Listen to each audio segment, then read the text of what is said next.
O19 Hindi अध्याय 91 diamond पांडा। पिछला अध्याय। अगला अध्याय। क्या कमाल का संयोग है, दोनों एक ही समय में विकसित हो रहे हैं।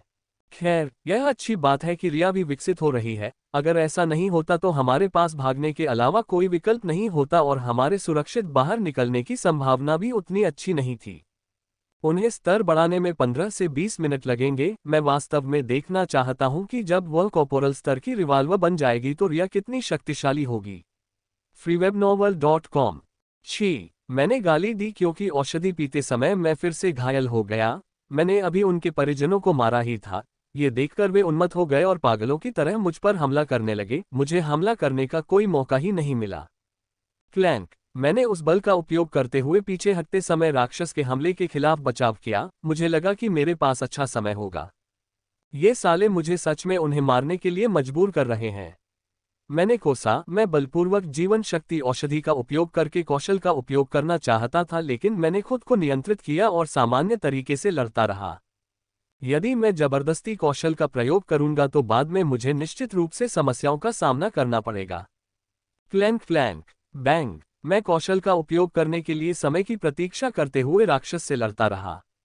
उन्माद में इन राक्षसों की गति और ताकत बढ़ गई थी, लेकिन जैसे जैसे समय बीतता गया मैं राक्षसों के उन्माद से परिचित हो गया, क्योंकि हम लड़ते रहे और उनकी लय को समझने के बाद जवाबी हमला करना शुरू कर दिया।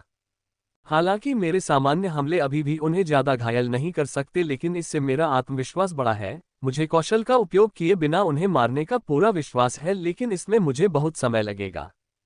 यह अच्छी बात है कि मेरी गति बढ़ गई थी। इससे पहले जब मैंने अपने कौशल का उपयोग किया था तो मैं एक ही समय में सुप्रीम लड़ाकू अभ्यास और मन शोधन का संचालन करता रहा। ऐसा करने से मुझे बहुत दर्द महसूस हुआ। मेरे सिर की कुछ रक्तशिराएं उभर आई थीं। यह इतना दर्दनाक था कि जब मैंने कौशल का उपयोग करना समाप्त कर दिया तो सर्वोच्च युद्ध अभ्यास से होने वाला दर्द इसके सामने फीका पड़ गया। मैंने देखा कि गलती से मैंने सर्वोच्च युद्ध अभ्यास की 3 चालों को पार कर लिया और सीधे छठी चाल तक पहुंच गया। लगभग 10 मिनट बीत गए जब मैंने महसूस किया कि corporal grade yellow lightning tiger और रिया का स्तर ऊपर उठ रहा है, लेकिन मुझे शरीर के राक्षस में ज्यादा बदलाव महसूस नहीं हुआ, लेकिन उतार चढ़ाव मजबूत हो रहा है। रिया अपने स्तर को ऊपर उठाने की प्रक्रिया में एक के बाद एक औषधि पी रही है। उसने 2 राक्षसों से लड़ते हुए पिछले 10 मिनट में संभवतः 5 या 6 महीना औषधि पी ली थी। ये देखकर कि वह 2 राक्षसों के हमलों को आसानी से चकमा दे रही है, मुझे थोड़ी जलन हो रही है। रिया की खासियत गति नहीं बल्कि स्थिरता और ताकत है, लेकिन नाइट ग्रेड के जूते पहनने के बाद गति भी उसकी खासियत बन गई थी। यदि मेरे पैरों में नाइट ग्रेड के जूते होते तो 2 राक्षस अभी मेरे पैरों पर लेटे होते। केवल इसका वास्तव में उपयोग करने पर ही नाइट ग्रेड कलाकृतियों की ताकत का पता चल सकता है। अब मुझे पूरा यकीन है कि उस दिन जब जिम और उसकी गर्लफ्रेंड मेरे साथ राक्षसों का शिकार करने के लिए म्यास्ता वन में आए थे तो वे भी सिर से लेकर पैर तक नाइट ग्रेड कलाकृतियां पहने हुए थे। उनकी नाइट ग्रेड कलाकृतियां हमारी तुलना में बेहतर ग्रेड की थीं, लेकिन मध्य महाद्वीपों की टीमों द्वारा उपयोग की जा रही कलाकृतियों की तुलना में निम्न ग्रेड की थीं। अब मुझे वास्तव में समझ में आया, उस दिन जब वे मेरे साथ राक्षसों का शिकार कर रहे थे तो उन्होंने अपनी शक्ति का केवल 30% ही प्रयोग किया। यदि उन्होंने अपनी पूरी क्षमता का प्रयोग किया होता तो वे 2 से 3 बार में ही राक्षसों को मार देते। यदि मुझे मौका मिलता है तो मैं नाइट ग्रेड कवच और जूते हासिल करने की कोशिश करूंगा। इस पूर्ण पोशाक के साथ मुझे शायद ही कभी उसी स्तर के भीतर अपना मुकाबला मिलेगा जब तक कि मेरा प्रतिद्वंद्वी भी नाइट ग्रेड सेट नहीं पहनता। स्तर प्रक्रिया शुरू हुए 25 मिनट बीत चुके थे और दोनों ओर से उतार चढ़ाव चरम पर पहुंच गया था। ड्रूल कॉर्पोरल स्तर पीले बिजली बाग जोर से गुर्राया और पीले प्रकाश ने उसके शरीर को ढक लिया। रिया का कोई भी हमला उस पीले प्रकाश को भेदने में असमर्थ था। रिया बाहर से ठीक दिखती है क्योंकि वह शीर्ष विशेषज्ञ ग्रेड पीले लाइटनिंग टाइगर से लड़ रही है, लेकिन उसके उतार चढ़ाव भी चरम पर पहुंच जाते हैं और वह किसी भी समय ऊपर जा सकती है। धप। शिखर विशेषज्ञ ग्रेड बाघ का सिर गिर गया। इससे पहले वह कॉर्पोरल ग्रेड और विशेषज्ञ ग्रेड पीले बिजली बाघ दोनों से लड़ रही थी। जब भी उसने विशेषज्ञ ग्रेड राक्षस पर घातक हमला करने की कोशिश की थी, कॉर्पोरल ग्रेड राक्षस विशेषज्ञ ग्रेड राक्षस को बचाने के लिए झपट्टा मारा। लेकिन अब बचाने के लिए कॉर्पोरल ग्रेड राक्षस है, इसलिए रिया आसानी से 1 मिनट के भीतर इसे मारने में सक्षम है। हमारी आंखें मिली और ये देखकर कि मैं ठीक हूं, रिया ने अपने और कॉर्पोरल ग्रेड राक्षस के बीच एक बड़ी दूरी बना ली और एक के बाद एक 3 मैना पोशन पी लिए। धमाका। मैंने एक राक्षस को पटकने के लिए अपने हथियार का इस्तेमाल किया, इससे उसे कोई नुकसान नहीं हुआ, लेकिन ऐसा करने से मैं दूसरे राक्षस के हमले से बच गया। इतना समय बीत चुका था कि मैं एक बार फिर सुरक्षित रूप से अपने कौशल का उपयोग कर सकता था। इस बार मेरी योजना कम से कम एक राक्षस को बुरी तरह घायल करने की थी। पहली लहर, मैंने जोर से चिल्लाते हुए कहा, पहली लहर की शक्ति से राक्षस पर हमला करो। इस बार भी मेरे सिर में थूकने जैसा दर्द हो रहा है। काटो, काटो। मैंने राक्षस की गर्दन पर हमला किया। मुझे आश्चर्य हुआ कि मेरा वार जमीन पर पड़ा। मैंने सोचा कि वह चकमा देगा और वापस हमला करेगा। अब मेरे पास एक मौका था। मैंने बिना कोई क्षण बर्बाद किए दूसरे ज्वार को प्रसारित किया। दूसरा ज्वार। मैंने फिर चिल्लाया। मुझे नहीं पता क्यों, लेकिन चाल का नाम चिल्लाने से मुझे कुछ आत्मविश्वास मिला। मैं इसे केवल उस राक्षस के सामने ही चिल्ला सकता हूँ। व्यक्ति के सामने चिल्लाना एक मूर्खतापूर्ण विकल्प होगा। पूछी। मेरी तलवार सीधे उसकी गर्दन में घुस गई। इस बार मेरा निशाना सही जगह पर लगा। मैंने जल्दी से उसकी गर्दन से तलवार हटाई और जब तक मेरे पास शक्ति है तब तक अपने और राक्षसों के बीच कुछ दूरी बना ली।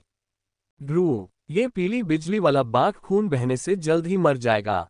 अगर यह मेरी सामान्य तलवार से बनाया गया होता तो ये ठीक हो सकता था, इसके विशाल आकार और राक्षस की उपचार शक्ति को देखते हुए। लेकिन जब मैंने इसका गला छेदा तो मैंने ब्लेड का आकार सामान्य से 4 गुना बढ़ा दिया, जिससे ये ठीक नहीं हो सका। यद्यपि मुझे काफी मात्रा में मान खर्च करना पड़ा, लेकिन यह इसके लायक था। मैंने जल्दी से औषधि पी ली क्योंकि मेरा मान बहुत कम रह गया था। Track, track. कॉर्पोरल स्तर के पीले बिजली राक्षस के चारों ओर पीले प्रकाश ढालने दरार शुरू कर दिया।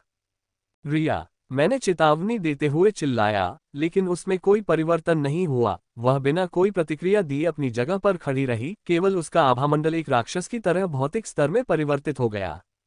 Boom, Ruhr. पीली रोशनी में बूम टूटा और पीली बिजली से बाघ बड़े आकार में उसमें से बाहर आ गया।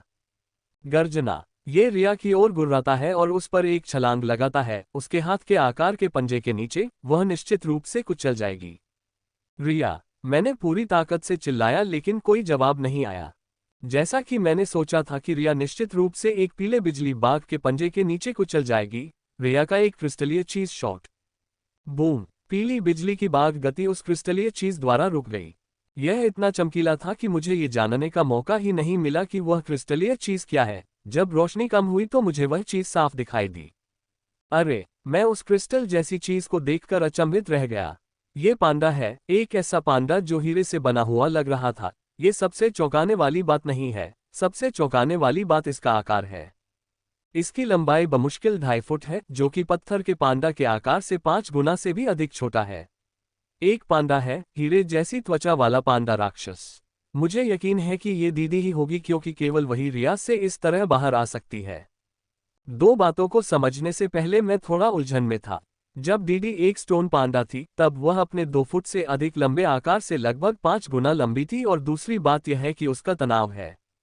यदि उसने अपने शरीर में निष्क्रिय उच्च तनाव को सक्रिय कर लिया होता तो वह आयरन पांडा बन जाती, लेकिन वह आयरन पांडा नहीं थी।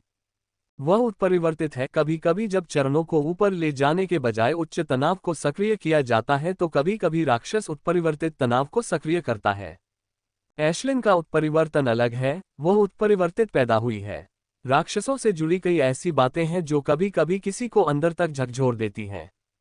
हालांकि यह सच नहीं है कि हर उत्परिवर्तन अच्छे गुण लाता है। कभी कभी उत्परिवर्तन में राक्षसों की क्षमताओं में कमी आ जाती है, लेकिन स्पष्ट रूप से डीडी की क्षमताओं में बहुत बड़ी छलांग लगी थी। प्रारंभिक स्तर की कॉर्पोरल श्रेणी की राक्षसी होने के बावजूद वह बिना घायल हुए मजबूत मध्य स्तर के कॉर्पोरल राक्षस के प्रहार को रोकने में सक्षम थी, जो उसकी नई क्षमताओं का प्रमाण है। स्टोन पांडा एक औसत राक्षस है, लेकिन डीडी के हीरे के रूप के प्रदर्शन को देखते हुए वह निश्चित रूप से कुलीन राक्षसों की सूची में शामिल हो सकता है। गर्जना। राक्षस ने हताशा में गर्जना की, ये देखकर कि उसका हमला विफल हो गया था, और उसने फिर से हमला किया, लेकिन इस बार रिया अपने होश में आ गई और राक्षस की ओर बढ़ी। जैसे ही वह राक्षस की ओर बढ़ती है, मैं देखता हूं कि रिया के शरीर पर हीरे की त्वचा की एक हल्की परत चमक रही है। मुझे ये देखकर काफी आश्चर्य हुआ कि जब डीडी एक पत्थर पांडा थी तो उसने रिया को ताकत और रक्षा में वृद्धि के अलावा कोई शक्ति नहीं दी थी। लेकिन रिया की त्वचा पर हीरे की परत को देखकर मुझे यकीन है कि रिया को इस बार डीडी से हीरे की त्वचा की क्षमता मिली है। ये सोचकर मैंने गहरी सांस ली, वह पहले से ही शक्तिशाली थी और अब हीरे जैसी त्वचा, जो एक शीर्ष रक्षात्मक क्षमता है, प्राप्त करने के बाद वह और भी अधिक शक्तिशाली हो गई थी। मैं वास्तव में देखना चाहता हूं कि अब जब रिया कॉर्पोरल ग्रेड तक पहुंच गई है तो वह कितनी शक्तिशाली हो गई है। धमाका! रिया एक पीले रंग की लाइटनिंग टाइगर के साथ सीधे टकरा गई। हालांकि उसने टकराव के बाद कदम पीछे खींच लिए थे, फिर भी बिना किसी चोट के मिनिस्टर के साथ सीधे टकराना उसके जबरदस्त आक्रमण और बचाव को दर्शाता है। यहां तक कि जब मैं राक्षस के खिलाफ लड़ रहा था तब भी मेरे सामने वाले राक्षस से मेरा सामना नहीं हुआ। मैं हमेशा अपनी ढाल का इस्तेमाल करता हूं और जब भी मैंने बचाव के लिए अपनी तलवार का इस्तेमाल किया तो मैंने इस तरह से इस्तेमाल किया कि मुझे कम से कम नुकसान हो। आम तौर पर हर कोई ऐसा करता है। राक्षसों की ताकत हमेशा मनुष्यों की तुलना में 2 या 3 गुना अधिक होती है, लेकिन हमने उन्हें हराने के लिए कलाकृतियों, कौशल और अपनी बुद्धि का इस्तेमाल किया। रिया शायद उससे सीधे भिड़ रही है क्योंकि वह अपनी ताकत का परीक्षण करना चाहती है, अन्यथा उसने दीदी को खड़े रहने के लिए नहीं कहा होता। धप! पीली बिजली वाला बाघ दर्द से मुरझाता हुआ जमीन पर गिर पड़ा क्योंकि वह खून की कमी के कारण मर रहा था। गर्जना! गर्जना! कॉर्पोरल ग्रेड और स्पेशलिस्ट ग्रेड दोनों राक्षस अपने परिजनों को गिरता देख गुस्से में गुर्राए। कॉर्पोरल ग्रेड पीला बिजली बाघ मेरी ओर तेजी से बढ़ा था, लेकिन बीच में ही रिया ने उसे रोक दिया। गर्जना! उसने रिया पर भयंकर रूप से गुर्राहट की और उस पर हमला किया, लेकिन उसने उसके हमले का सहजता से प्रतिकार किया। मेरी तरह रिया का सामान्य हमला corporal grade yellow lightning tiger को भारी रूप से घायल नहीं कर सकता है, लेकिन उसने कौशल का इस्तेमाल किया। वह निश्चित रूप से तीसरे हमले की शक्ति से इसे मार सकती है। वह स्तर बढ़ाने के तुरंत बाद इसे आसानी से मार सकती थी, लेकिन वह इसका उपयोग कर रही है। बेवकूफ! इसकी ताकत पर नियंत्रण पाने के लिए जब उसे लगेगा कि उसके पास पर्याप्त है तो वह कौशल का उपयोग करके इसे मार देगी। अब मुझे केवल एक राक्षस को मारना है और मुझे पूरा विश्वास है कि मैं उसे आधे घंटे के भीतर मार दूंगा। काटो! काटो! मैं हमला करता रहता हूं, लेकिन सामान्य घाव के अलावा राक्षस को कुछ नहीं होता। केवल कौशल का उपयोग करके ही मैं उन्हें कोई वास्तविक नुकसान पहुंचा सकता हूं, लेकिन कौशल का उपयोग करने के लिए मुझे 15 मिनट तक और इंतजार करना होगा। गर्जना! ये सोचकर निराश होकर कि उसका कोई भी हमला मुझ पर नहीं हो रहा है, उसने मुझ पर फिर से हमला किया। इसके भयंकर हमलों के बावजूद मैं उत्कृष्ट युद्ध अभ्यास के कारण आसानी से इसके हमले को चकमा देने में सक्षम हूं। इससे पहले जब कौशल का उपयोग किया जाता था तो पहले की तरह मैं सर्वोच्च लड़ाकू अभ्यास और परिष्कृत मन को प्रसारित करता रहता था। ठीक वैसे ही जैसे इससे पहले जब मैंने कौशल का उपयोग किया था तो मुझे ऐसा दर्द महसूस हुआ जैसे कि हजारों हथौड़े मेरे सिर के अंदर प्रहार कर रहे हों, लेकिन कौशल की तेज शक्ति ने मेरे दिमाग को दर्द से हटा दिया था या मैं सीधे बेहोश हो गया होता। जब मैंने कौशल प्रदर्शन के बाद सर्वोच्च युद्ध अभ्यास की कौन सी चालों तक पहुंच गया, इसकी जांच की तो मुझे ये जानकर काफी आश्चर्य हुआ कि मैं 4 चालों तक आगे बढ़ गया था और मेरा परिसंचरण पहुंच गया था। freewebnovel.co। ये जानकर मुझे बहुत खुशी हुई, इसलिए नहीं कि मैंने फिर से 4 चालें आगे बढ़ा ली, बल्कि इसलिए कि मुझे अपने सर्वोच्च युद्ध अभ्यास की चालों को आगे बढ़ाने का नया तरीका मिल गया था। मैं जानता हूं कि जैसे जैसे सर्वोच्च युद्ध अभ्यास आगे बढ़ेगा, ये हमेशा के लिए नहीं रहेगा और इसका दर्द भी उतना ही होगा, क्योंकि यह उस सिरदर्द से कई गुना बदतर होगा जो मुझे इस कौशल का उपयोग करते समय महसूस होता है। मैं बस आशा करता हूं कि इस विधि से मैं कम से कम चौथी मुहर बनाने में सक्षम हो जाऊंगा। नहीं, मुझे मदद की जरूरत नहीं है, मैंने कहा। डीडी मेरे करीब आए और पूछा कि क्या वह इस राक्षस को हराने में मेरी मदद कर सकती है। जब से उसने स्तर बढ़ाया है, उसे केवल एक बार हमला करने का मौका मिला और रिया ने उसे संभाल लिया और उसे वहीं रहने के लिए कहा। और जब वह पूछने आई कि क्या मुझे किसी मदद की जरूरत है, तो मैंने भी उसका अनुरोध अस्वीकार कर दिया। बेचारी डीडी ने अभी अभी अपना स्तर बढ़ाया था, लेकिन उसे राक्षसों के खिलाफ अपनी शक्तियों का परीक्षण करने का मौका नहीं मिला। यदि मैं पहले की तरह 3 राक्षसों से लड़ रहा होता तो मैं बिना किसी हिचकिचाहट के उसकी मदद स्वीकार कर लेता, लेकिन अब मैं अपने कौशल का उपयोग करके कुछ ही मिनटों में उसे मार सकता हूं। धप! मैंने एक जोरदार धमाका सुना। जब मैंने ऊपर देखा तो पाया कि रिया ने कॉर्पोरल स्तर के राक्षस की खोपड़ी में छेद करके उसे मार डाला था। मुझे भी ये लड़ाई जल्दी ही खत्म कर देनी चाहिए। मैंने सोचा, पिछली बार जब मैंने अपना कौशल इस्तेमाल किया था तब से 20 मिनट बीत चुके हैं, अब मारने का समय आ गया है। पहली लहर, मैंने चिल्लाया और पहली लहर की शक्ति मेरे शरीर में प्रवाहित होने लगी। काटो, मैंने उसकी गर्दन पर ताकत से हमला किया। पहले तो उसने गर्दन से हमला टाल दिया और वह पीठ के बल गिर गया। दूसरा ज्वार, मैंने चिल्लाया और मेरी शक्ति पहले ज्वार से 1 गुना बढ़ गई। इसे मैं दूसरे ज्वार की शक्ति से अवश्य मार डालूंगा। पुच्छी, मैंने सीधे उसकी गर्दन में तलवार घुसा दी। उसने बचने की कोशिश की लेकिन मेरी तलवार इतनी तेज थी कि मैं उससे बचा नहीं सका। धप, जैसे ही वह जमीन पर गिरा, मैंने उसकी गर्दन से तलवारें हटा दी। मैंने अंततः अपनी तलवार से 3 मध्यस्तरीय विशेषज्ञ ग्रेड के कुलीन राक्षसों को मार डाला। सब कुछ छोड़ दिया और जमीन पर बैठकर गहरी सांस ली और आंखें बंद कर ली। अब जब मैंने ये सब छोड़ दिया है तो मुझे भयानक सिरदर्द महसूस हो रहा है। पहले कौशल शोधन इंजन और सर्वोच्च लड़ाकू अभ्यास का उपयोग करने से मैंने अपने शरीर, विशेष रूप से सिर पर बहुत अधिक दबाव डाला है। मेरे सिर की बहुत सारी रक्त शिराएं खुल गईं। मुझे नहीं लगता कि मैं अगले सप्ताह तक उन तीनों का एक साथ उपयोग कर पाऊंगा। मैं ये सोचकर अफसोस में आहें भरता हूं कि मुझे यकीन है कि अगर 2 या 3 मध्य स्तर के विशेषज्ञ राक्षस फिर से मिल जाएं, तो मैं निश्चित रूप से तीसरी मुहर बना सकता हूं। फ्र ए अवेब ए द ओवल सीएम। तीसरी मुहर के बारे में सोचते ही मेरी आंखें स्वप्निल हो गईं। तीसरी मुहर बनाने के बाद मैं 3 प्रहार पूरी तरह से कर सकता हूं। उस समय मैं शीर्ष स्तर के विशेषज्ञ ग्रेड राक्षस से भी बच सकता हूं। जब मैंने अपनी आंखें खोली तो मैंने पाया कि रिया राक्षस की लाश को काट रही है। पीले बिजली के बागों का कोट उच्च मांग में है और बहुत महंगा है, और एक कोपोरल स्तर का राक्षस होने के नाते इसका मांस वास्तव में स्वादिष्ट होने वाला है। मैंने 3 पीले रंग के बाघों का भी विच्छेदन करना शुरू कर दिया। मैंने केवल उसके पंजे, बाल और कोर को ही निकाला, शरीर में बाकी सब कुछ छोड़ दिया। मैं दिल का मांस ले लेता, लेकिन मैंने पहले ही रिया को कॉर्पोरल ग्रेड राक्षस का मांस लेते देखा है, जो हमें 1 सप्ताह तक टिकेगा। देर हो रही है, हमें शिविर के लिए एक स्थान खोजना चाहिए, रिया ने कहा। मैंने सिर हिलाया। अंधेरा करीब आ रहा है, हमें वास्तव में जितनी जल्दी हो सके एक स्थान ढूंढना चाहिए, अन्यथा हम और अधिक राक्षसों से निपट सकते हैं। हमने जल्दी से कैंपिंग स्थल की खोज शुरू कर दी। इस तरह के स्थान पर सीमित समय में अच्छा स्थान ढूंढना वास्तव में कठिन है। आकाश पहले ही आधा अंधेरा हो चुका था और हम सभी प्रकार की राक्षसी आवाजें सुन रहे थे। यदि रिया और डीडी जानबूझकर शारीरिक ग्रेड की आभा उत्सर्जित नहीं कर रही होती तो बहुत सारे राक्षस पहले ही हम पर हमला कर चुके होते। मुझे लगता है कि हम वर्तमान में येलो लाइटनिंग टाइगर्स क्षेत्र में हैं, इसलिए हमें कोई भी कोपोरल स्तर का राक्षस नहीं मिला। लेकिन अगर हम एक स्थान के लिए भटकते रहे तो हमारा भाग्य लंबे समय तक नहीं रहेगा। कुछ कोपोरल ग्रेड राक्षस हमें नोटिस करेंगे और हमला करेंगे।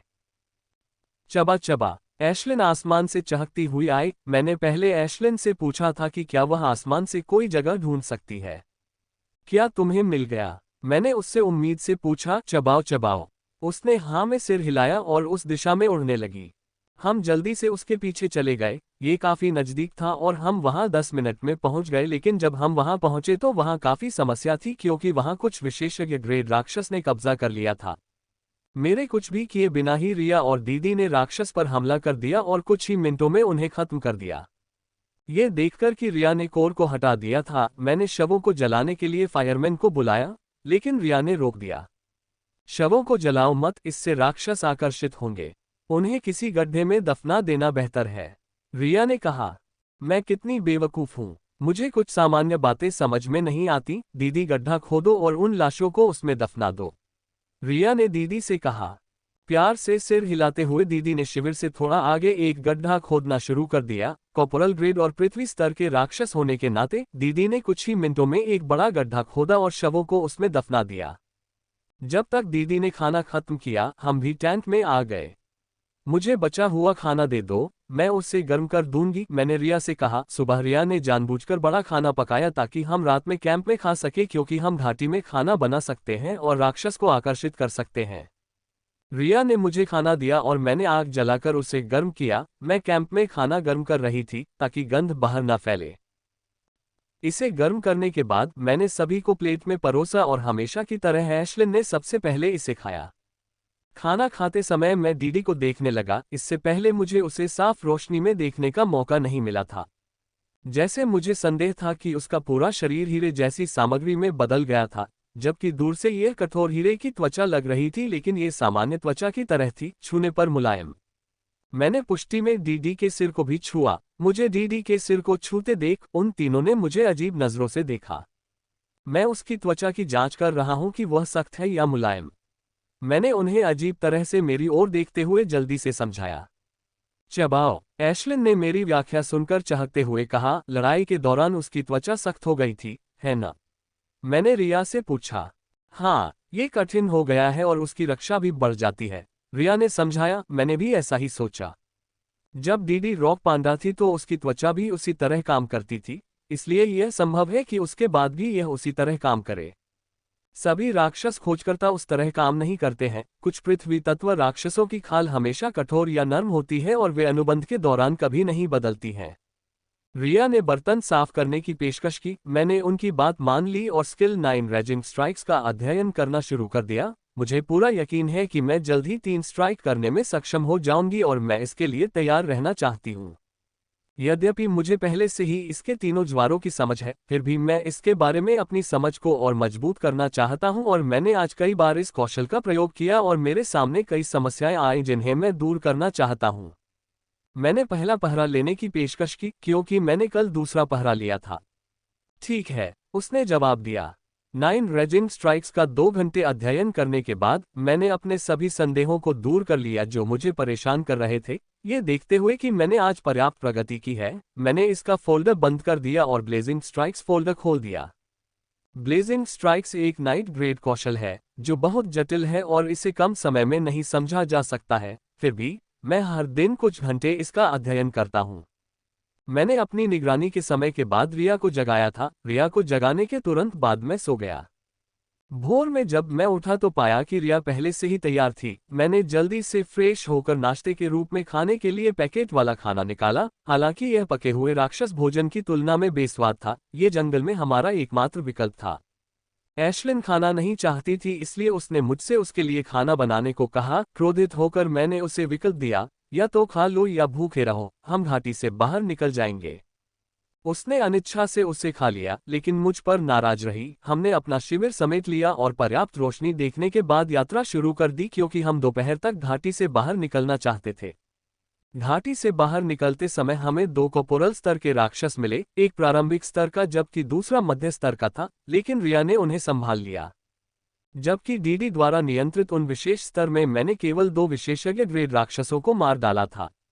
मैं घाटी के अंत को देख सकता हूं क्योंकि मैं और रिया जल्दी से उस ओर चल पड़े। ये चलना नहीं बल्कि दौड़ने जैसा था। आखिरकार घाटी से बाहर निकलते हुए मैंने जोर से चिल्लाया। खुद पर नियंत्रण नहीं रख सका और रिया के साथ घाटी से बाहर निकलते ही खुशी से चिल्ला उठा। पिछले 1.5 दिन से मैं बहुत अधिक तनाव में था। घाटी से बाहर निकलने के बाद ही मुझे पुनः सुरक्षित महसूस हुआ। मैंने नक्शा खोला और उस छोटी झील का स्थान देखा जहां हम पिछले कुछ दिनों से पहुंचने का प्रयास कर रहे थे और नक्शे से मुझे पता चला कि वहां पहुंचने के लिए हमें 1 घंटे से थोड़ा अधिक समय तक चलना होगा।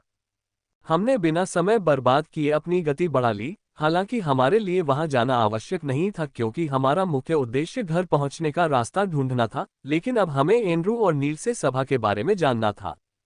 हम अभी भी वहां जाना चाहते हैं, चाहे कोई हो या न हो। यदि हमें कोई मिल जाए तो अच्छा रहेगा क्योंकि सभा के रास्ते में साथी तो होंगे ही, और यदि हमें वहां कोई नहीं भी मिला तो भी हम बंजर भूमि की ओर यात्रा करेंगे। यद्यपि यह खतरनाक होगा, फिर हमारे पास क्या विकल्प था। जैसे जैसे समय बीतता गया झील हमारी आंखों के सामने प्रकट हुई। कुछ राक्षसों को छोड़कर उसके पास चलते हुए हमें कोई मानव दिखाई नहीं दिया। क्या वह पेड़ का तना थोड़ा अजीब नहीं था? मैंने पूछा क्योंकि हमें झील के पास एक बड़ा पेड़ का तना मिला था क्योंकि झील के पास कोई बड़ा पेड़ नहीं है। हाँ, सचमुच अजीब है, उसने कहा। हम पेड़ के तने की ओर बढ़े। जैसे ही हम पास पहुंचे तो हमने देखा कि पेड़ के तने पर कुछ कागज चिपके हुए थे। ये वही कागज है, वही कागज जो एंड्रू और नील ने हमें दिखाया था, जिस पर सभा का गंतव्य अंकित था। किसी ने इसे यहीं छोड़ा होगा, दूसरों को इसे ढूंढना होगा, उसने कहा। हाँ, यहाँ के सभी संकेतों को देखते हुए कल यहाँ बहुत सारे लोग थे। अगर हम कल यहाँ आ गए होते तो हम उन तक पहुँच सकते थे, मैंने कहा। चलो झील के चारों ओर देखते हैं कि क्या हमें कुछ और मिल सकता है, रिया ने कहा। ठीक है, मैंने कहा और हम दोनों कल झील के चारों ओर देखने लगे। झील शांत है, कुछ निम्न स्तर के राक्षसों को छोड़कर और कुछ नहीं है। ये छोटी झील कोपोरल स्तर के राक्षसों और उनके विशेषज्ञ ग्रेड के गुर्गों का क्षेत्र होना चाहिए, लेकिन इसका कोई संकेत नहीं है। शायद उन्होंने शिकार किया और फिर उन साहसी लोगों को खा लिया जो वहां रुके थे। यहाँ वहां कुछ पैरों के निशान और नाश्ते के पैकेट के अलावा मैंने कुछ भी नहीं देखा। क्या तुम्हें कुछ मिला? मैंने पूछा। नहीं, कुछ भी नहीं मिला, उसने जवाब दिया। मुझे उम्मीद थी कि हमें कुछ नहीं मिलेगा, लेकिन एक अपवाद भी है और मैं कुछ भी खोना नहीं चाहती। हमें एक शिविर स्थापित करना चाहिए, उसने कहा। ठीक है, मैंने कहा, और शिविर स्थापित करने के लिए एक अच्छी जगह ढूंढना शुरू कर दिया। मुझे जल्द ही एक अच्छी जगह मिल गई और मैंने वहां तंबू कलाकृति को सक्रिय कर दिया। हम दोनों थके हुए महसूस कर रहे थे और थोड़ा आराम करना चाहते थे, खासकर रिया, क्योंकि उसने सबसे ज्यादा संघर्ष किया था। आज मैं खाना बनाऊंगी, तुम्हें थोड़ा आराम करना चाहिए। जब मैंने उसे खाना बनाते देखा तो मैंने कहा। मेरी आवाज में दृढ़ता देखकर उसने इनकार नहीं किया। पहले मैं तैरूंगी, ये कहकर वह तंबू के अंदर चली गई। एशलिन, नजर रखना, मैंने एशलिन से पूछा जब मैंने देखा कि वह शिविर की छत पर आराम से बैठी हुई है। चबा चबा चबा, वह झुंझलाहट में चहकी क्योंकि वह सुबह से मुझसे बात नहीं कर रही थी, लेकिन ये देखकर कि मैं खाना बना रही हूँ, वह अपनी नन्ही नन्ही टांगों पर खड़ी हो गई और तंबू के चारों ओर उड़ने लगी। जब मैं खाना तैयार कर रहा था, रिया स्विमसूट पहने हुए तंबू से बाहर आई। मैंने एक पल के लिए देखा और इससे पहले कि वह मुझे घूरते हुए देख पाती, मैंने दूसरी तरफ देख लिया। एक पल के लिए नजर हटाने के बाद भी स्विमसूट में रिया की याद मेरे दिमाग में कौंध गई थी। रिया केवल 17 वर्ष की है और अभी पूरी तरह परिपक्व नहीं हुई है, लेकिन वह अभी भी बहुत खूबसूरत दिखती है। उसका बिल्कुल सुडौल शरीर, जिसमें एक औंस भी चर्बी नहीं थी, उसके स्तन जो पूरी तरह विकसित नहीं हुए थे, लेकिन फिर भी इतने भरे हुए दिखते थे कि कोई उनके साथ अनगिनत चीजें करना चाहता था। जैसे ही रिया झील की ओर चली, मुझे उसकी सुंदर पीठ और नितंबों का स्पष्ट नजारा देखने को मिला और यह अद्भुत एहसास था। हालांकि मेरे मन में रिया के लिए कोई भावना नहीं है, लेकिन एक खूबसूरत लड़की को अर्धनग्न अवस्था में देखकर किसी की भी भावनाएं जागृत हो सकती हैं, खासकर 16 वर्षीय लड़के की, जिसके शरीर में हार्मोन्स अधिक होते हैं। और स्विमसूट भी मदद नहीं करता, यह इतना खुला हुआ है कि कल्पना के लिए बहुत कम जगह बचती है। हमें ये स्विमसूट नील और एंड्रूज कैंप में कुछ अन्य लड़कियों के कपड़ों के साथ मिला है। उन्होंने अपने कैंप में महिलाओं के कपड़े रखने की अपनी शातिर योजना में किसी गरीब लड़की को फंसाया होगा। मैंने तुरंत अपने आप पर नियंत्रण किया और रिया के अर्धनग्न रूप को अपने दिमाग से निकाल दिया और पूरी तरह से खाना पकाने पर ध्यान केंद्रित किया। मैंने रिया और एंड्रू को खाना बनाते हुए देखकर बहुत कुछ सीखा है और मुझे पूरा यकीन है कि कुछ ही दिनों में मैं और मेरा खाना बनाना रिया के बराबर हो जाएगा। यदि मैं सफलतापूर्वक इस क्षेत्र को छोड़ने में सक्षम हो जाऊं तो मैं साप्ताहिक पाककला कक्षाएं लेने के बारे में सोच रही हूं। इस सप्ताह जंगल में रहने के बाद ही मुझे अच्छे भोजन का महत्व पता चला और यह भी कि क्या मैं इस क्षेत्र से जीवित बाहर निकल पाऊंगा। लेकिन उससे पहले मुझे घर जाना है। रविवार बीत चुका है और ये देखकर कि मैंने फोन नहीं किया और उनका फोन आया, मेरे माता पिता बहुत चिंतित होंगे। उनकी चिंता को शांत करने के लिए मुझे घर जाना होगा और इस बार अपना सामान देखना होगा। मैं निश्चित रूप से बहुत सारे उपहार घर वापस ला सकता हूँ। जल्द ही रिया पूरे शरीर से पानी टपकते हुए झील से बाहर आती है। मेरे दिमाग में इस याद के साथ आज रात सोना बहुत मुश्किल होगा। तुम्हें थोड़ा आराम करना चाहिए, आधे घंटे में लंच तैयार हो जाएगा, मैंने अपनी भावनाओं पर काबू रखते हुए कहा। जल्द ही दोपहर का भोजन तैयार हो गया और मैंने रिया और एशलिन को खाने के लिए बुलाया। सुबह हमने केवल कुछ पैकेज्ड राक्षस मांस खाया। हमने जल्दी से खाना खत्म कर लिया। खाने के बाद मैंने झील में डुबकी भी लगाई क्योंकि मैंने उस गुफा में ठीक से स्नान किया था जहां मुझे रिया मिली थी। स्नान के बाद हमने शिविर का सामान समेटा और बंजर भूमि की ओर चल पड़े, क्योंकि बंजर भूमि को पार करके सिंध वन तक पहुंचने के लिए हमारे पास केवल 7 दिन थे। 3 दिन से हम बंजर भूमि पर चल रहे हैं। वहां इतनी गर्मी है कि हमें हर आधे घंटे में पानी पीना पड़ता है और इस भीषण गर्मी से बचने के लिए हमारे पास कोई उपाय भी नहीं है। यह अच्छी बात है कि हमें पानी के बारे में चिंता करने की जरूरत नहीं है क्योंकि हमने बंजर भूमि पर जाने से पहले ही पर्याप्त सामान पैक कर लिया था। मेरी त्वचा शुष्क हो गई थी और होंठ सूख गए थे। ये यात्रा वास्तव में मुझे परेशान कर रही थी। कभी कभी तो मेरा मन करता है कि मैं सबको नीचे गिरा दूं और फिर अपने पैरों से कुचल दूं। बंजर भूमि इतनी गर्म है कि एशलिन, जो हमेशा बाहर रहना और मेरे अंदर बंद रहना पसंद करती है, चाहे मैंने उसे कितनी बार बाहर आने के लिए बुलाया हो, उसने मेरी बात नहीं सुनी। वह केवल शाम को ही बाहर आती है और सुबह गर्मी शुरू होते ही मेरे साथ आ जाती है। हमने उम्मीद की थी कि बंजर भूमि की ओर जाते समय हम किसी को देखेंगे, क्योंकि लगभग 5000 लोग इस क्षेत्र में प्रवेश कर चुके थे, लेकिन हमने किसी को नहीं देखा। बकवास। यह क्षेत्र इतना बड़ा है कि हम मुश्किल से ही किसी से मिल पाते हैं और दिन का एकमात्र आकर्षण तब होता है जब कोई रेत राक्षस या पक्षी राक्षस हम पर हमला कर देता है। यही एकमात्र समय है जब मैं इस भीषण गर्मी को भूल जाता हूं और यह सब भूलने के लिए संघर्ष करता हूं।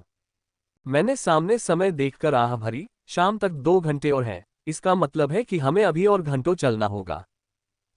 मैं अपने होलोवॉच में किताबें पढ़कर और फिल्में और वीडियो देखकर समय बिताने की कोशिश करता हूं, बस मुझे दिन के उजाले में स्पष्ट रूप से देखने के लिए इसे थोड़ा सा रोशन करना पड़ता है।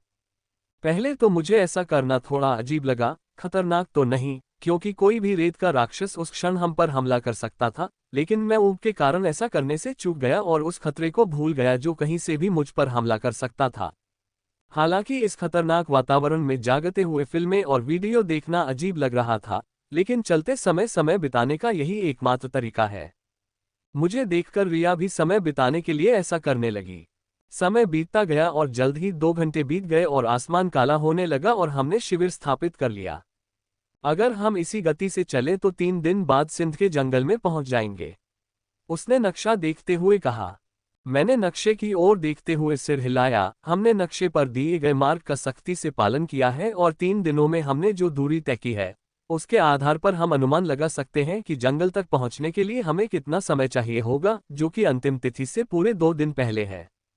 हम इतनी तेजी से यात्रा कर सकते हैं, ये सब रिया की वजह से है। जो भी राक्षस हमारे रास्ते में आता है उसे रिया ने मिनटों में मार दिया है। बंजर भूमि की यात्रा के बाद से अब तक का सबसे शक्तिशाली राक्षस रेत के कीड़े और रेत सांप राक्षस थे, जिन्हें रिया ने मार दिया था, इसलिए हमारी यात्रा का अधिकांश भाग सुचारू रूप से चला। चबाओ चबाओ। एशलिन मेरे पास से बाहर आती है, ये देखकर कि शाम हो गई है और उसे खाना बनाने में मदद की जरूरत है। मैं और दीदी, रिया और एशलिन के खाना बनाते समय निगरानी रखते हैं। पिछले 3 दिनों से जब भी हम खाना बनाते हैं, गंध के कारण कई छोटे राक्षस हमला कर देते हैं। इसलिए शिविर में पहुंचने से पहले ही उन्हें मारना या भगाना आसान है, लेकिन पहले से तय कर लेने पर यह काम काफी आसान हो जाता है। बैम। डीडी ने शिविर के पास आए एक अन्य राक्षस को मार डाला और रिया के लिए उसकी कोर को कुशलतापूर्वक हटा दिया। पिछले कुछ दिनों से मैं डीडी को काफी करीब से देख रहा हूं और मुझे वह अनुमान सही लगा जो मैंने पहले लगाया था कि एशलिन की बुद्धिमत्ता शारीरिक स्तर के राक्षसों के बराबर है। उसकी और डीडी की बुद्धि का स्तर समान था, लेकिन जब डीडी और एशलिन एक और स्तर ऊपर चले जाएंगे तो एशलिन बुद्धि में डीडी को पीछे छोड़ देगी। जन्म से ही एशलिन की बुद्धि बहुत तेज थी और धीरे धीरे उसकी बुद्धि खतरनाक स्तर पर बढ़ रही है।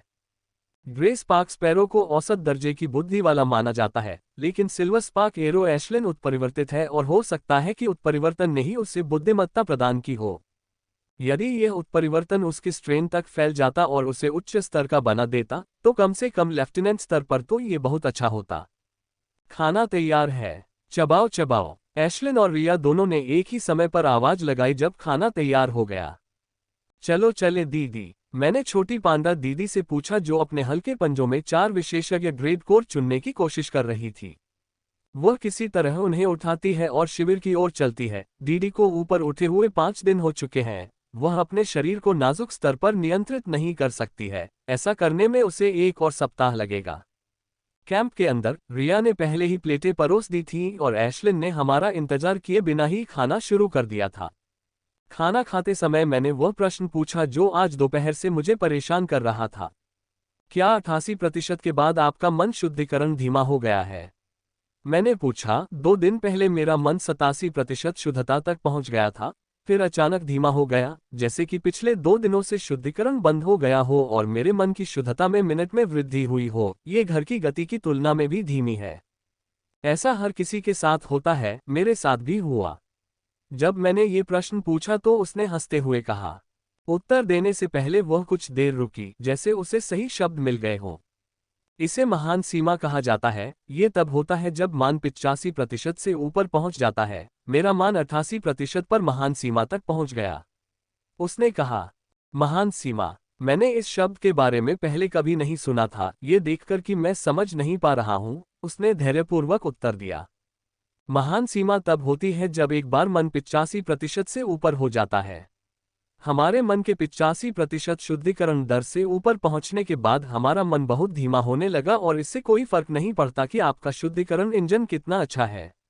उसने कहा, मैं 88% मन शुद्धता की एक महान सीमा तक भी पहुंच गई थी और मुझे 90% तक पहुंचने में 1 साल के करीब का समय लगा। यदि मैं इस क्षेत्र में प्रवेश नहीं करती तो मुझे और भी अधिक समय लग जाता। उसने कहा। जब उसने विस्तार से समझाया तो मुझे सब कुछ समझ में आ गया। ऐसा लग रहा था कि ब्लेजिंग स्ट्राइक को मेरे द्वारा उपयोग किए जाने के लिए अपेक्षा से थोड़ा अधिक इंतजार करना होगा। उसके बाद मैंने बर्तन साफ किए और पढ़ना शुरू कर दिया, क्योंकि रिया सो गई थी। आज पहले पहरा देने की बारी मेरी है। मैंने सोती हुई रिया को देखा और आह भरी। जब भी मैं उसे देखता हूं तो उसकी स्विमसूट वाली यादें मेरे दिमाग में उमड़ पड़ती हैं, खासकर ऐसे समय में जब मैं अपने हार्मोनों को बड़ी मुश्किल से नियंत्रित कर पाता हूं। कुछ गहरी सांसें लेते हुए मैंने खुद आकर रिया को उसकी निगरानी के लिए जगाने से पहले कुछ घंटों तक ब्लेजिंग स्ट्राइक कौशल का अध्ययन किया। O20 हिंदी अध्याय 96 मदद करने के लिए। अगले दिन भोर से पहले रिया ने मुझे जगा दिया क्योंकि हम जाने की तैयारी कर रहे थे। तरोताजा होने के बाद हमने पिछली रात का बचा हुआ खाना खाया और जब हम जाने के लिए तैयार हुए तब तक अंधेरा होने के साथ ही आसमान थोड़ा सा चमकीला हो गया था। ये पैदल चलने का एक और दिन है जिसमें आज हमें सिंध के जंगल तक पहुंचने के लिए 3 दिन तक पैदल चलना है। च्यू, एशलिन हवा में उड़ते हुए चहकी। अगर यह सुबह सुबह न होती और तापमान अभी भी अधिक न होता तो वह मुझसे बाहर नहीं आती।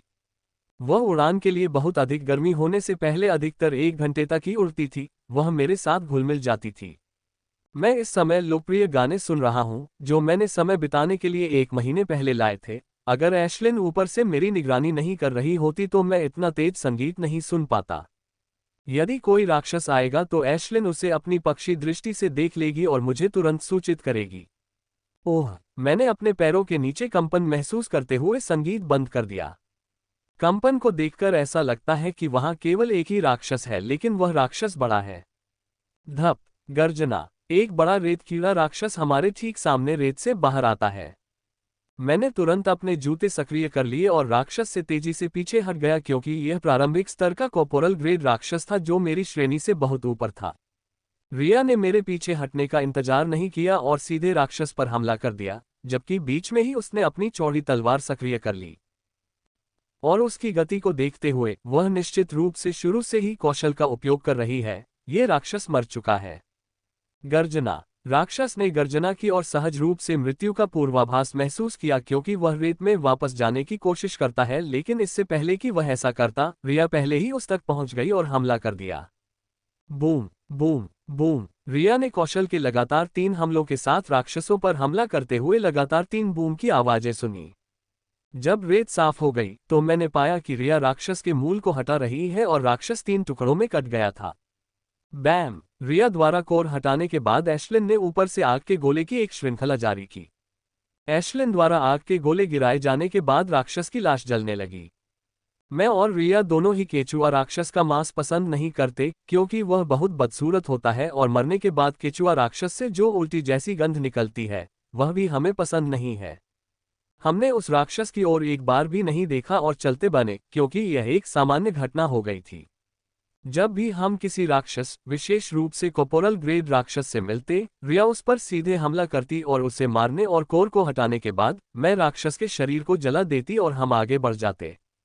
हम प्रतिदिन 3 या 4 बार ऐसी घटनाओं से रूबरू होते हैं। अधिकतर मामलों में यह 1 या 2 राक्षस होते हैं, लेकिन कभी कभी राक्षसों का एक समूह भी हमला कर देता है। उस समय हम चारों को राक्षसों के समूह को या तो खदेड़ना था या उन्हें मारना था। कुछ समय बाद तापमान अधिक होने के कारण एशलिन मेरे साथ घुल मिल गई।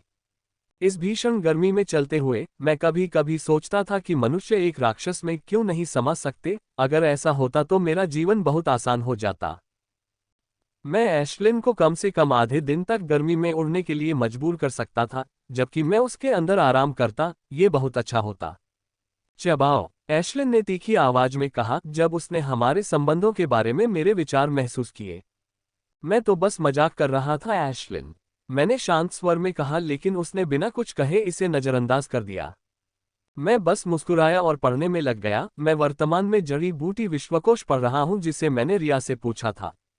जड़ी बूटियों के बारे में मेरा ज्ञान बहुत कम है और चूंकि हम सिंध के जंगल में जा रहे थे, मुझे पूरा विश्वास था कि हम जंगल में प्रवेश करेंगे और जब हम जंगल में प्रवेश करेंगे तो मैं उस बहुमूल्य जड़ी बूटी को खोना नहीं चाहता जो मेरे रास्ते में आएगी।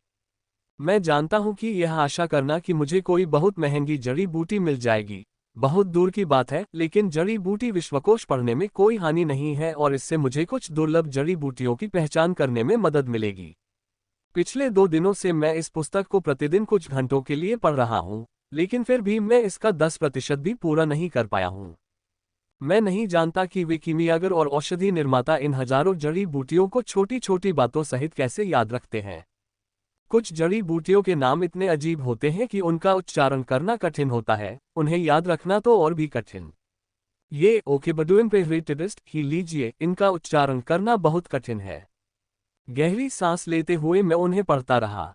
मैं इस जड़ी बूटी को याद नहीं करता, मैं बस खुद को उनसे परिचित करने की कोशिश करता हूं ताकि जब मुझे कोई जड़ी बूटी मिले जो मुझे परिचित लगे, तो मैं उस जड़ी बूटी को चुनकर बाद में उसके बारे में खोज कर सकूं।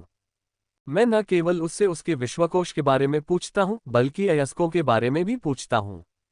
मैं इसमें संयोगवश प्रवेश कर गया, लेकिन जब मैं यहां से जा रहा हूं, तो मैं सौभाग्य के साथ यहां से जाना चाहता हूं और इसके लिए ये पुस्तकें पढ़ना आवश्यक है, चाहे वह कितनी भी उबाऊ क्यों न हो।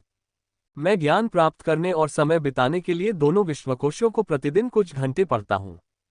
समय बीतता गया और अब दोपहर का समय हो गया है। ये वह समय है जब तापमान अपने चरम पर होता है। यदि आप पानी को सतह पर फेंकेंगे तो वह उबलने लगेगा, वह इतना गर्म है, विशेष रूप से बंजर भूमि के बीच में। सामान्य निजी ग्रेड इवॉल्वर्स इस बंजर भूमि को अकेले पार नहीं कर पाएंगे, वे इसके मध्य तक पहुंचने से पहले ही मर जाएंगे।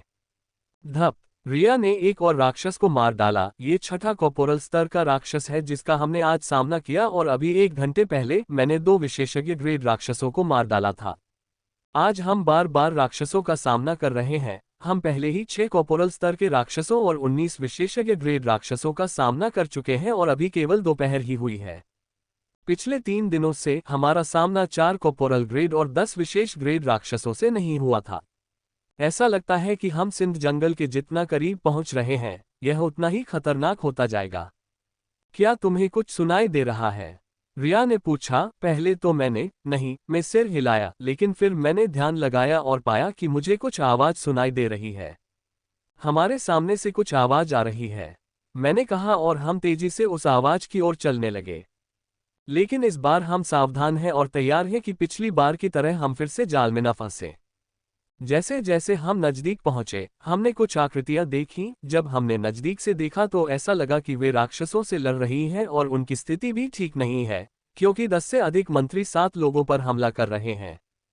हम उनकी मदद करने के लिए दौड़ पड़े, चाहे वे हमारे ही साथी मनुष्य हों, और यदि हम उनकी मदद कर सके तो यह नैतिक है और उन्हें बंजर भूमि पर यात्रा करने में मदद करना हमारे लाभ में है। वह खतरनाक होने जा रही है। जितने अधिक लोगों को हमने यात्रा कराई होगी उतना ही सुरक्षित बंजर भूमि को पार करना होगा। सर्वश्रेष्ठ उपन्यास पढ़ने के अनुभव के लिए freewebnovel.com पर जाएं।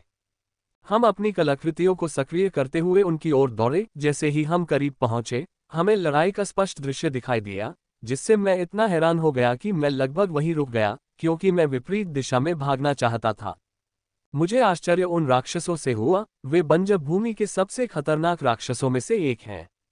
वे रेड बिच्छू हैं। हम इसे केवल एक बार ही देख पाए थे और यह मध्य स्तर के विशेषज्ञ ग्रेड रेड बिच्छू थे। इसे मारने में मुझे 2 घंटे से अधिक का समय लगा और जब तक मैं इससे निपट पाया, मेरे पूरे शरीर पर चोटें आ चुकी थीं। वहां 12 रेड बिच्छू हैं जो साहसी लोगों पर हमला कर रहे हैं और उनके आकार को देखते हुए 4 कॉर्पोरल ग्रेड के हैं, जबकि 8 विशेषज्ञ ग्रेड के हैं। विशेषज्ञ ग्रेड के सैंड स्कॉर्पियन सामान्य व्यक्ति के आकार से लगभग 2 गुने होते हैं, जबकि कॉर्पोरल ग्रेड के स्कॉर्पियन आकार में 3 गुने होते हैं। वे वास्तव में विशालकाय राक्षस होते हैं। मैं एक बात के बारे में गलत था। हालांकि जब मैंने पहले लड़ाई के दृश्य को देखा था, तो मैंने सोचा था कि केवल 7 लोग अपने राक्षसों के साथ राक्षसों से लड़ रहे हैं, लेकिन मैं गलत था। वहां 2 और लोग हैं, एक लड़का और एक लड़की, जो जमीन पर पड़े हैं, या तो मर चुके हैं या बेहोश हैं। रेत बिच्छुओं से लड़ने वाले 7 लोगों में से 4 विशेषज्ञ ग्रेड के हैं और 3 कॉर्पोरल ग्रेड के हैं। 7 लोगों में से उच्चतम स्तर का लड़का जो मध्य स्तरीय कॉर्पोरल ग्रेड में है और 2 प्रारंभिक और मध्य स्तरीय स्कोरिंग के खिलाफ अकेले लड़ रहा है। एक्वा ब्लू कपड़े पहने 2 लोगों को छोड़कर बाकी सभी को मदद की सख्त जरूरत है। अगर उन्हें कोई सहायता नहीं मिली या उनके पास कोई मजबूत तुरुप का पत्ता नहीं है तो वे 1 या 2 घंटे के भीतर मर जाएंगे। इन राक्षसों से भागना संभव नहीं है, बंजर भूमि उनका क्षेत्र है, वे आसानी से आपका पीछा कर सकते हैं, चाहे आप कहीं भी भागें। रिया और मुझे अपनी ओर दौड़ते देख एक पल के लिए उनके चेहरे पर उम्मीद जगी थी, लेकिन ये देखकर कि हम केवल 2 लोग हैं और मैं केवल प्रारंभिक स्तर के विशेषज्ञ ग्रेड में हूं, उनके चेहरे उतर गए क्योंकि उन्हें हमसे ज्यादा उम्मीद नहीं थी। मैंने अपनी नाइट ग्रेड तलवार और ढाल दोनों को सक्रिय कर लिया था क्योंकि ये बिच्छू कुलीन राक्षस हैं। हमने अपने नाइट ग्रेड कलाकृतियों की विशेषता जैसे आकार में हेरफेर और तत्काल सक्रियण और निष्क्रियण को प्रदर्शित न करने का निर्णय लिया। हम अभी उनकी मदद कर रहे हैं, लेकिन एक बार जब ये लड़ाई खत्म हो जाएगी तो किसी के भी दिल में लालच पैदा हो सकता है। इसलिए रिया और हम दोनों ने निर्णय लिया कि बाहरी लोगों की संगति में रहते हुए हम अपनी कलाकृति की विशेषता को प्रदर्शित करने से परहेज करेंगे। जब हम लड़ाई से 50 मीटर दूर थे, रिया और मैं अलग हो गए क्योंकि हमने पहले से ही अपने विरोधियों को चुन लिया था। वह कॉर्पोरल ग्रेड रिवॉल्वर की ओर बढ़ रही है जो 2 सैंड स्कॉर्पियंस के खिलाफ लड़ रही है और मैं भी लड़की और उसके राक्षस की ओर बढ़ता हूं जो 2 राक्षसों के खिलाफ भी लड़ रहे हैं। वह लड़की 2 बिच्छुओं के डंक और चिमटे से बचने में इतनी व्यस्त थी कि उसे यह ध्यान ही नहीं रहा कि कोई उसकी मदद के लिए आ रहा है। पहला ज्वार, मैंने मन ही मन कौशल का नाम चिल्लाया क्योंकि मैं अपनी लड़ाई से 20 मीटर दूर था। जैसे ही मैंने कौशल को सक्रिय किया, मेरी गति अचानक बढ़ गई, लेकिन ये लंबे समय तक नहीं रहेगा क्योंकि पहली ज्वार की शक्ति केवल 3 सेकंड तक ही रहेगी। मेरे शरीर में उमड़ते पहले ज्वार की शक्ति के साथ मैं तेजी से रेत बिच्छू की ओर भागा, उसके पंजे से बचता हुआ। धमाका, क्रैक, मैंने सीधे उसके सिर पर हमला किया और रेत की एक परत थोड़ी सी फट गई। दूसरा ज्वार, मैंने दूसरा कदम उठाया क्योंकि मैंने बिच्छू का जहरीला डंक अपनी ओर आते देखा। मेरे शरीर में दूसरे ज्वार की शक्ति के बावजूद बचने का कोई रास्ता नहीं है। वह डंक बहुत तेज है और तेजी से मेरी ओर आ रहा है। मैं केवल अपनी ढाल से ही बचाव कर सकता हूं, साथ ही उसके चिमटों से भी सावधान रह सकता हूं। बम, मैंने अपनी ढाल का बचाव किया और उस बल का प्रयोग करके अपने और स्कॉर्पियन के बीच कुछ दूरी बना ली। बूम, जैसे ही मैं पीछे हट रहा था, उस लड़की के नीले हिरण ने अपने सींगों से बिच्छू के सिर पर हमला कर दिया। स्टैग मॉन्स्टर्स अपनी चपलता और तेज गति के लिए जाने जाते हैं। इन्हें हमला करने और पीछे हटने में 1 सेकंड का समय लगता है। इसमें कोई आश्चर्य की बात नहीं है कि इस लड़की को ज्यादा चोट नहीं आई और प्रारंभिक स्तर की विशेषज्ञ ग्रेड रिवॉल्वर होने के बावजूद वह 2 मध्यम स्तर के सैंड स्कॉर्पियंस से बच गई। ऐसी गति और चपलता के साथ वह शीर्ष स्तर के विशेषज्ञ रेत बिच्छुओं से बच सकती है, 2 मध्यम स्तर के विशेषज्ञ ग्रेड रेत बिच्छुओं से तो दूर की बात है। उसने मुझे कृतज्ञता भरी मुस्कान दी और अपने हरिण राक्षस से दूसरे रेत बिच्छू पर हमला कर दिया। जल्दी से पोषण पीकर मैं रेत बिच्छू के साथ अपना नृत्य जारी रखता हूँ। रेत बिच्छुओं से लड़ना बहुत मुश्किल है। इसके 8 पैरों के अलावा जो इसे स्वतंत्र रूप से घूमने में सक्षम बनाते हैं, इसके 2 तीखे पंजे हैं जो मुझे एक ही बार में कुचल सकते हैं यदि मैं उनमें फंस जाऊं। इसकी पूंछ भी बहुत तेज है और इसमें जहरीला डंक है। अगर यह मुझे लग जाए तो मैं मर ही जाऊंगा।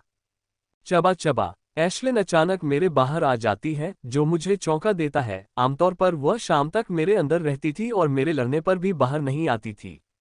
इस बार वह खुद ही बाहर आ गई। मैंने सोचा कि वह राक्षसों से लड़ने में मेरी मदद करेगी। यद्यपि उसके हमले रेत बिच्छू को कोई नुकसान नहीं पहुंचा सके, कम से कम उसे परेशान तो कर ही दिया, लेकिन नहीं, उसने मुझ पर या रेत बिच्छुओं पर दूसरी नजर भी नहीं डाली क्योंकि वह हवा में उड़ गई और लड़ाई स्थल के चारों ओर मंडराने लगी। मैं उससे पूछना चाहता था, लेकिन राक्षस का डंक मुझ पर इतना अचानक आया कि मेरे पास उससे बचाव के लिए कोई विकल्प नहीं बचा। यह मुझे 1 सेकंड का भी आराम नहीं दे रहा है। इसकी 8 टांगें बहुत तेज हैं और यह अपनी चिमटी और डंक से बहुत तेज हमले कर सकता है। उससे लड़ते हुए मुझे ऐसा लग रहा था जैसे मैं एक बंदर बन गया हूं जो एक के बाद एक उसके हमलों से बच रहा हूं। हाँ, मैंने मन ही मन खुशी से चिल्लाया और सर्वोच्च युद्ध अभ्यास के 16वें चरण की ओर बढ़ गया। मैं कल से कोशिश कर रहा हूं, लेकिन दर्द इतना तीव्र है कि मैं हर बार असफल रहा। जब से मैंने बंजर भूमि में प्रवेश किया है, मैंने कभी भी एक ही समय में कौशल, सर्वोच्च प्रतिस्पर्धा और शोधन इंजन का उपयोग नहीं किया है। यद्यपि यह विधि सर्वोच्च युद्ध अभ्यास की चालों को आगे बढ़ाने में मदद करती है, लेकिन इसने मेरे सिर की नसों पर बहुत अधिक दबाव डाला। इसकी क्षति इतनी बुरी थी कि मुझे अभी भी रात में हल्का सिरदर्द महसूस होता है। मैंने उस विधि का पुनः प्रयोग करने से पहले रात में सिर में दर्द बंद होने तक प्रतीक्षा करने का निर्णय लिया था, क्योंकि मैं नहीं चाहता था कि मुझे कोई स्थायी चोट लगे जिससे मेरे भविष्य के अभ्यास में समस्या उत्पन्न हो। बिच्छुओं के खिलाफ लड़ाई पूरी ताकत से चल रही थी, लेकिन अभी तक कोई भी रेत बिच्छू नहीं मरा था, लेकिन जल्द ही ऐसा हो जाएगा। जो 2 लोग बेहोश पड़े थे, वे भी उठकर लड़ाई में शामिल हो गए, क्योंकि जो लोग 2 बिच्छुओं के खिलाफ जीवित बचे थे, उन पर दबाव कम हो गया था। बैंगनी सूट वाला लड़का, जो 2 कॉर्पोरल स्तर के सैंड स्कॉर्पियंस के खिलाफ लड़ रहा था, उसे रिया से मदद मिली, जिससे उसे 2 विषयग्रस्त लोगों को मारक और उपचार औषधि खिलाने के लिए पर्याप्त समय मिल गया। औषधि पीने के 10 मिनट के भीतर ही उनकी हालत इतनी अच्छी हो जाती है कि वे पुनः बिच्छुओं से लड़ सकते हैं। मुझे कौशल का प्रयोग करते हुए 20 मिनट हो गए हैं। मुझे इसे दोबारा प्रयोग करने के लिए बस 5 मिनट और इंतजार करना होगा। रेत के बिच्छुओं से निपटना रेत के कीड़ों और सांपों से कहीं ज्यादा मुश्किल है। इन रेत के बिच्छुओं में न केवल गति होती है, बल्कि इनका बचाव भी बहुत अच्छा होता है। पहले जब मैंने पहली बार ज्वार की शक्ति से उसके सिर पर हमला किया तो मैं उसकी सुरक्षा परतों पर हल्की सी दरार डालने में ही सफल रहा। इसे मारना बहुत कठिन है। बिच्छू को मारने का सबसे अच्छा तरीका है इसकी पूंछ को काटना और फिर इसकी आंखों में तलवार घोंपना। गोधूली में तारे। जब मैंने अपनी आंखों के कोने से देखा तो मुझे एक धीमी आवाज में यह आवाज सुनाई दी। मैंने देखा कि बैंगनी सूट वाली लड़की की तलवार पर ग्रे रंग चढ़ा हुआ है और उसमें हल्के तारे टिमटिमाते हुए दिखाई दे रहे हैं। वह फुर्ती से बिच्छू के पास गई और उसके सिर के पास हमला किया, तेजी से उसके डंक को चकमा दिया और वापस लौट आए, इससे पहले कि उसकी तलवार पर धुंधलका अभी गायब हो जाए। मैं ये देखकर थोड़ा हैरान हूं कि उसकी कौशल शक्ति मेरे कौशल की पहली 2 ज्वारों की शक्ति से थोड़ी अधिक है। उसके हमलों ने बिच्छू पर स्पष्ट निशान छोड़ दिए थे। एकमात्र बुरी बात यह है कि यह लड़की लड़ाई में थोड़ी अनुभवहीन है, अन्यथा उसके ये 2 हमले कहीं अधिक घातक होते यदि वे सही जगह पर पड़े होते। उसके आक्रमण के बाद उसके हिरन राक्षस ने भी रेत बिच्छू पर आक्रमण कर दिया तथा उसे अपने स्वामी पर जवाबी हमला करने का अवसर भी नहीं दिया। रेत बिच्छू की तुलना में वह हिरन राक्षस बहुत तेज और फुर्तीला है। रेत के बिच्छुओं को अपनी ओर आते देख मैं तुरंत अपनी लड़ाई पर ध्यान केंद्रित करता हूं। ट्रैक शिट, मैंने जोर से गाली दी क्योंकि मेरी हड्डी रेत बिच्छू के चिमटे से टूट गई थी, जिसने मुझ पर दाहिनी ओर से हमला किया था। भगवान का शुक्र है ये हड्डी कूल्हे की है, कंधे की नहीं, वरना सैंड स्कॉर्पियन के खिलाफ मेरी लड़ाई पर इसका बहुत बुरा असर पड़ता। मुझे भविष्य में इसके प्रति सावधान रहना होगा, क्योंकि गलत जगह पर लगी एक चोट इसके खिलाफ मेरी लड़ाई को पूरी तरह प्रभावित कर सकती है। जल्द ही 5 मिनट बीत गए और मैं कौशल का उपयोग करने के लिए स्वतंत्र था, लेकिन मैंने इसका तुरंत उपयोग नहीं किया, बल्कि हमला करने के लिए सही क्षण की प्रतीक्षा की। कुछ ही देर में अवसर आ गया और मैंने तुरंत अपनी कुशलता का प्रयोग शुरू कर दिया। फर्स्ट टाइड, मैंने जोर से चिल्लाया। भले ही कौशल का नाम जोर से चिल्लाना कितना भी अजीब क्यों न लगे, लेकिन इससे मानसिक रूप से बहुत मदद मिलती है। फुफ, मैं उसके पंजे से बचता हुआ पहली लहर की ताकत के साथ उसके सिर की ओर बढ़ता हूं। लेकिन इस बार बिच्छू तैयार था और डंक से हमला करने के लिए तैयार था, इसलिए मैं उसके सिर पर हमला नहीं कर सका। लेकिन ये देखकर मुझे हंसी आ गई क्योंकि उसने वैसा ही व्यवहार किया जैसा मैं चाहता था। दूसरा ज्वार। चिल्लाने के साथ ही दूसरे ज्वार की शक्ति मेरी नसों में दौड़ने लगी। दूसरे ज्वार की शक्ति से मैंने छलांग लगाई और बिच्छू की पीठ पर उतरा और उसकी पूंछ की ओर बढ़ गया। इसकी पूंछ तेज तो है, लेकिन लचीली नहीं है, क्योंकि यह अपनी पूंछ की हड्डी तक नहीं पहुंच सकती और इसके चिमटे के वहां तक पहुंचने का कोई सवाल ही नहीं उठता। मैं बिच्छू को मुझे अपनी पीठ से हटाने के लिए इधर उधर घूमते देखकर मुस्कुराता हूं। धमाका। ट्रैक। मेरा वार इसकी पूंछ की हड्डी पर पड़ा, जिससे ये लगभग 2 हिस्सों में टूट गई। इसके बाद इस बिच्छू की पूंछ पहले की तरह तेज और फुर्तीली नहीं रहेगी और हर बार जब यह अपनी पूंछ हिलाएगा तो इसे बहुत दर्द महसूस होगा। शुरू से ही मेरा लक्ष्य इसकी पूंछ थी। जब तक मैं इसकी पूंछ काटता रहूंगा तब तक रेत बिच्छू अपनी आधी से अधिक शक्ति खो देगा। इसका डंक निकल जाने के बाद इसका चिमटा ज्यादा खतरा नहीं होगा, क्योंकि इसकी मारक क्षमता इसके डंक की आधी ही होगी। मैं जल्दी से बिच्छू को पीछे से कूदकर दूर ले गया, लेकिन रेत बिच्छू जल्दी से अपने 8 पैरों से घूम गया और एक पागल कुत्ते की तरह मुझे परेशान करना शुरू कर दिया। यह अपनी आधी टूटी हुई पूंछ का उपयोग कर रहा है। मैं इसके हमले से बड़ी मुश्किल से बच रहा हूं और मेरे जूते और ढाल मेरी तलवार से ज्यादा व्यस्त हैं। मैंने उस क्षण अपनी आंखों के कोने से महसूस किया, ये बैंगनी कपड़े पहने हिरण राक्षस था जो तेजी से अपनी दिशा की ओर बढ़ रहा था। इसकी पूंछ पर हमला करो, मैंने चिल्लाया जब मैंने देखा कि यह मेरे सिर की ओर हमला करने के लिए आगे बढ़ रही है। तो पहले तो यह मेरी ऊंची आवाज से घबरा गई, लेकिन फुर्ती से अपना रास्ता बदल लिया और पूंछ की ओर हमला कर दिया। धमाका! ये पूंछ पर उसी स्थान पर लगा जहां मैंने पहले मारा था, जिससे इसे और अधिक नुकसान पहुंचा। खैर, कम से कम ये राक्षस अपने स्वामी से बेहतर है। राक्षस में अपने स्वामी से बेहतर युद्ध प्रवृत्ति है। रेत बिच्छू इस हमले से पागल हो गया, लेकिन उसे हमला करने वाला कोई नहीं मिला। मैं उसके तत्काल स्थल पर था, इसलिए उसने अपना क्रोध मुझ पर स्थानांतरित कर दिया और पागलों की तरह मुझ पर हमला करना शुरू कर दिया। यह अच्छी बात है कि हिरण ने रेत बिच्छू पर हमला करने से पहले मुझे औषधि पीने के लिए पर्याप्त समय दिया। ट्रैक! मेरे शरीर की एक और हड्डी टूट गई। पिछले 15 मिनट में इस पागल बिच्छू ने मुझ पर कई बार हमला किया है। उस हिरण राक्षस ने उस पर 2 बार और हमला किया, जिससे वह बड़ी मुश्किल से अपनी पूंछ पर नियंत्रण रख पा रहा है। बैंगनी सूट पहनी लड़की और उसका राक्षस पहले ही उस राक्षस को मार चुके होते जिससे वे लड़ रहे थे, यदि वह अनुभवहीन न होती। वह भी मेरी तरह विशेष ग्रेड के प्रारंभिक स्तर पर है, लेकिन वह अपने राक्षस और शारीरिक बनावट के कारण अधिक शक्तिशाली है। जल्द ही वह समय आ गया जब मुझे फिर से इस कौशल का उपयोग करना था। इस बार मेरी योजना राक्षस की पूंछ से पूरी तरह छुटकारा पाने और कुछ ही मिनटों में उसे मारने की थी। पहला ज्वार! मैंने पहला ज्वार सक्रिय किया और राक्षस की ओर दौड़ा। मेरी आभा में परिवर्तन महसूस करते हुए वह मेरे प्रति अधिक सतर्क हो गया। पिछली बार जैसी रणनीति काम नहीं करेगी, क्योंकि यह पहले से ही मेरे आसपास बहुत सतर्क हो गया है।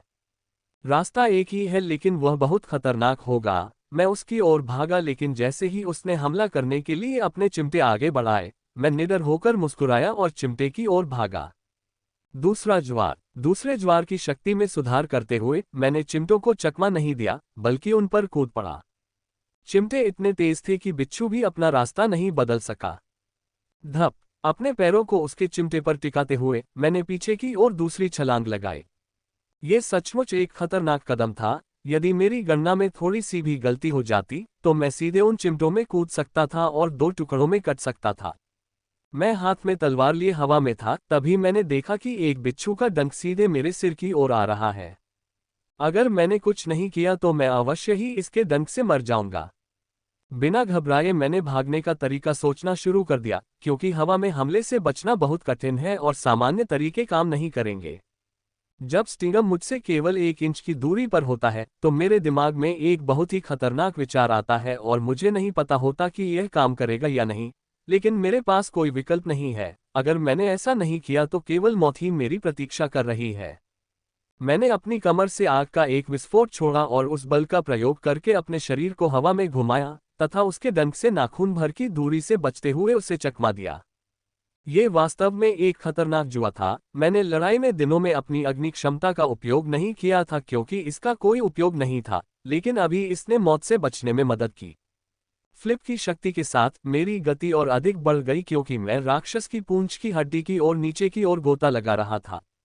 मैं अभी भी अपना निशाना नहीं भूला हूं। कुछ क्षण पहले हवा में जो चक्कर लगाया था उससे मैं पहले की अपेक्षा आक्रमण करने के लिए बेहतर स्थिति में हूं। चपाक! धप! तीसरे वार की शक्ति से मैंने रेत बिच्छू की पूंछ पर हमला किया और उसे सीधे उसकी पूंछ की हड्डी से काट दिया। धप! मैं रेत पर जोर से गिरा और देखा कि बिच्छू तीखी आवाज में चिल्लाते हुए मेरी ओर आ रहा है और उसकी आंखों में प्रतिशोध की भावना है। मैं खत्म हो गया। मेरे पास इस हमले से बचने का कोई रास्ता नहीं था, लेकिन अचानक एक स्टैंग मेरे बचाव में आया और राक्षस के सिर पर हमला किया, जिससे मुझे रेत में पलटने और उठने का पर्याप्त समय मिल गया। हिरण राक्षस के हमले के कारण मुझे राक्षस से दूर जाने और अपने मुंह में औषधि की बोतल डालने का पर्याप्त समय मिल गया। मेरी आंखें ईर्ष्या से चमक उठी जब मैंने देखा कि युवा रंगमंच का राक्षस अपनी गति और चपलता के साथ इधर उधर उछल रहा है। बिच्छू की आंख लाल है और वह प्रतिशोध की भावना से मेरी ओर देख रहा है। यह अच्छी बात है कि मैंने उसकी पूंछ काट दी थी, इसलिए बचाव का दबाव बहुत कम है। काश उसके चिमटे को चकमा देते हुए मैं उसकी पीठ पर कूद पड़ा। हालांकि मेरे सामान्य हमले ज्यादा कुछ नहीं कर सकते, क्योंकि उसकी रक्षा के लिए उसकी आंखों पर भी मजबूत सुरक्षा परत है। मुझे उसकी आंखों को भेदने के लिए गति और शक्ति दोनों की आवश्यकता होगी। मूर्ख जानवर, मैं यहाँ हूँ। मैंने चिल्लाते हुए उसकी पूंछ की हड्डी पर एक बार फिर से घाव किया। वह मुझसे बार बार चोट खाकर पागल हो गया और रेत में बिल बनाने की कोशिश की, लेकिन मैंने उसके घाव को एक बार और छेद दिया ताकि वह क्रोधित होकर रेत में बिल बनाने से रुक जाए। जब उसका चिमटा चला गया है तब वह मेरा कुछ नहीं कर सकता, जब तक कि पीछे जहां वह था वहां उसका चिमटा नहीं पहुंच सकता। मैं उसकी पूंछ पर घाव करके हमला करता रहा और जब भी उसका चिमटा दूर चला जाता मैं उसकी आंखों पर हमला करने की कोशिश करता, लेकिन ये बहुत कठिन है। इसकी आंख बहुत संवेदनशील है। जब भी मैं इस पर हमला करने की कोशिश करता हूं, यह अपनी रक्षा परत बना लेती है। इसकी पलक पर मौजूद सुरक्षा परतें इसके सिर जितनी ही मजबूत हैं, चाहे मैं कितनी भी कोशिश करूं, मैं केवल इस पर खरोंच ही डाल पाऊंगा। कौशल की शक्ति के बिना मैं इसमें कुछ भी करने में सक्षम नहीं हो पाऊंगा। रिया जिस बिच्छू से लड़ रही है वह अपने अंतिम चरण में है, वह उसे कुछ ही मिनटों में खत्म कर देगी। न केवल वह, बल्कि डीडी भी एक लड़के को प्रारंभिक स्तर के सैंड स्कॉर्पियन से लड़ने में मदद कर रही है। पूरी लड़ाई इतनी उन्माद भरी होती है कि जरा सी भी गलती होने पर किसी की जान भी जा सकती है। मेरी किस्मत अच्छी थी कि उस बैंगनी सूट वाली लड़की के स्टेज राक्षस ने मुझे पहले ही बचा लिया, अन्यथा मुझे निश्चित रूप से टुकड़ों में लेटना पड़ता। बैंगनी रंग की लड़की को छोड़कर यहाँ सभी लोग काफी अनुभवी लग रहे थे। ये लड़की शायद काफी सुरक्षित रही होगी, इसलिए उसे लड़ाई का अनुभव नहीं था। धप, एक रेत बिच्छू रेत पर मृत गिर गया क्योंकि उसे एक लड़के ने मार दिया जिसने लड़की के समान बैंगनी रंग का सूट पहना हुआ था। पहले सैंड स्कॉर्पियन को मारने के बाद वह एक लड़की की ओर भागा जिसे कॉर्पोरल स्तर के सैंड स्कॉर्पियन के खिलाफ कठिनाई हो रही थी। जैसे जैसे लड़ाई आगे बढ़ती है, रिया उस सैंड स्कॉर्पियन को भी मार देती है जिससे वह लड़ रही थी, और एक अन्य लड़ रहे कॉर्पोरल स्तर के सैंड स्कॉर्पियन की मदद करने चली जाती है। अभी भी 15 मिनट बाकी है। मैं अपने कौशल का दोबारा उपयोग कर सकता हूं। यदि मेरे पास अभ्यास के 3 सील होते तो कौशल का उपयोग करने के बीच में 5 मिनट का ब्रेक पर्याप्त होता। हुश, मैं राक्षस के एक और चिमटे को चकमा देता हूं क्योंकि मैं उसकी आंखों पर अपनी किस्मत आजमा रहा हूं। मुझे कहना होगा कि इस रेत बिच्छू के साथ लड़ाई शुरू किए हुए मुझे 1 घंटे से अधिक समय हो गया है, लेकिन इसके हमलों की तीव्रता में कमी आई है। मेरे द्वारा उसकी पूंछ काटने के बाद भी उसकी गति और लय कम नहीं हुई, बल्कि बढ़ गई। जब से मैंने इस राक्षस से लड़ना शुरू किया है तब से मैंने अपने शोधन इंजन को मैना से भरने के लिए 3 पोषण डुबोए हैं। freewebandsigmawell.com। यह उन चीजों में से एक है जिनके लिए पुरुष हमेशा राक्षसों से ईर्ष्या करते हैं, यहाँ तक कि सेव लेवल के भीतर एक सामान्य राक्षस के पास भी लगभग 5 गुना अधिक मैना होता है, और कुलीन राक्षसों के बारे में तो कोई बात ही नहीं होती। क्लैंक। लड़ते समय मैंने एशलिन पर भी नजर रखी क्योंकि वह लड़ाई के दृश्य के चारों ओर आकाश में घूम रही थी। मैंने उससे पूछा कि वह यहाँ क्यों आती है जहाँ तापमान बहुत अधिक है, लेकिन उसने कोई जवाब नहीं दिया और दृश्य के चारों ओर उड़ती रही। मैं कभी कभी उसका अहंकार खत्म करना चाहती थी। मुझे नहीं पता कि उसमें यह अहंकार कहाँ से आया। जन्म से ही वह इतनी अहंकारी थी मानो हर चीज को तुच्छ समझती हो। 10 मिनट में मैं फिर से अपना कौशल इस्तेमाल कर सकूंगा। बिना कौशल के चाहे मैं कितनी भी कोशिश कर लूं, इन रेत बिच्छुओं को मारना बहुत कठिन है। मैं कभी कभी सोचता हूं कि यदि हमें एंड्रू और नील से कौशल नहीं मिला होता तो क्या मैं इस दुनिया में जीवित रह पाता। मैं बहुत कठिन होता और शायद हम दोनों मर जाते, खासकर जब हम लड़ रहे थे घाटी में पीले बिजली वाले बाग। वर्तमान पर लौटते हुए सब कुछ अपेक्षाकृत ठीक चल रहा है। लड़ाई हमारे पक्ष में हो रही है, विशेष रूप से 2 कॉर्पोरल स्तर के बिच्छुओं की मृत्यु के बाद। शेष 2 कॉर्पोरल स्तर के राक्षसों को मारने के बाद सभी 4 कॉर्पोरल ग्रेड इवॉल्वर शेष बचे विशेषज्ञ ग्रेड राक्षसों को आसानी से मार सकते हैं। लेकिन इसमें समय लगेगा। मुझे उम्मीद है कि मैं कॉर्पोरल स्तर के इवॉल्वर्स की मदद के बिना इस रेत बिच्छू को खुद ही मार दूंगा। मेरे पास कौशल का उपयोग करने का केवल एक ही मौका है। मुझे कौशल का उपयोग सही समय पर करना होगा ताकि मैं इसे एक ही चाल में मार सकूं। समय आ गया है, मैंने कहा, क्योंकि कौशल का उपयोग करने का अंतराल समय समाप्त हो गया है। अब मुझे बस रणनीति बनानी है और इसे मारने के लिए समय का इंतजार करना है। मैं फिर पीछे से कूद गया और वहीं रुक गया जहां उसके पंजे मुझ तक नहीं पहुंच सके, और मैं इंतजार करता रहा। 5 मिनट बाद मुझे उस पर हमला करने का एकदम सही मौका मिला। पहला ज्वार। मैंने चिल्लाया और पहले ज्वार की शक्ति मेरे शरीर में प्रवाहित होने लगी, क्योंकि मेरी ऊर्जा में वृद्धि हो गई थी। रेत बिच्छू मेरी ऊर्जा में वृद्धि को महसूस करने के बाद एक एली बन गया।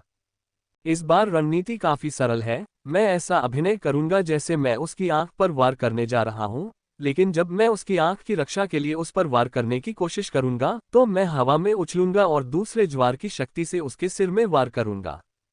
जैसे ही मैं उसकी आंखों की ओर दौड़ा, उसने अपनी रक्षा के लिए अपनी चिमटी हिलाई, लेकिन अचानक, जैसे कि उसने मेरी रणनीति का पूर्वानुमान लगा लिया हो, उसने अपनी सुनने की शक्ति पर नियंत्रण कर लिया। दूसरी लहर। मैंने इस पर ज्यादा ध्यान नहीं दिया और दूसरी लहर की शक्ति को सक्रिय कर दिया क्योंकि उसने मुझे अपनी आंखें दी थीं। देखते हैं कि दूसरी लहर की शक्ति बचाव पक्ष के वकील की बंद आंख को तोड़ सकती है या नहीं। आह! मैंने जोर से चिल्लाया और अपनी तलवार को पूरी ताकत से नीचे गिराया। जैसे ही मेरी तलवार की नोक ने इसकी सुरक्षात्मक परत को छुआ, मुझे प्रतिरोध महसूस हुआ। बिना परवाह किए मैंने अपनी सारी शक्ति इसकी शक्ति बढ़ाने के लिए इस कौशल में लगा दी।